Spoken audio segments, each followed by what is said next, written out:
మంచి పుస్తకం చెప్పండి బ్రదర్. యువతలో పుస్తక పఠనంపై పెరుగుతున్న ఆసక్తి. పూర్తి వివరాలకు చదవండి రేపటి సాక్షి హైదరాబాద్ ఎడిషన్.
భారత ప్రజలు పీల్చుకుంటున్నటువంటి స్వేచ్ఛా స్వాతంత్రాలను రాజ్యాంగాన్ని పొందుపరిచినటువంటి అంబేద్కర్ గారు ఈ రాజ్యాంగాన్ని రచించి ఇప్పటికీ 75 సంవత్సరాలు.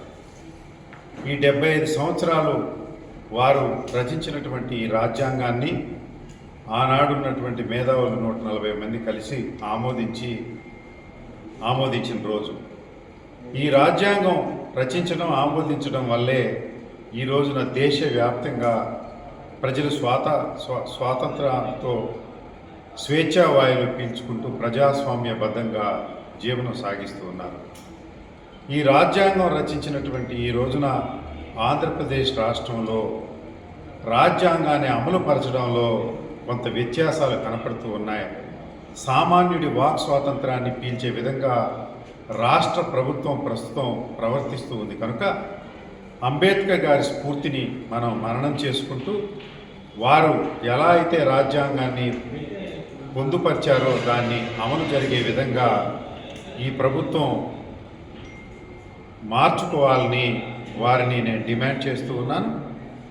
ఈ సందర్భంగా అమరజీవి అంబేద్కర్ గారికి వైఎస్ఆర్ కాంగ్రెస్ పార్టీ పొన్నూరు నియోజకవర్గం తరఫున వారికి నివాళులు అర్పిస్తూ రాజ్యాంగ రచనను ఆహ్వానిస్తూ 75 సంవత్సరాల ఈ రాజ్యాంగ రచనకు భారత ప్రజలకు నా శుభాకాంక్షలు తెలియజేస్తూ సెలవు తీసుకుంటాను. మీ అంబటి మురళీకృష్ణ.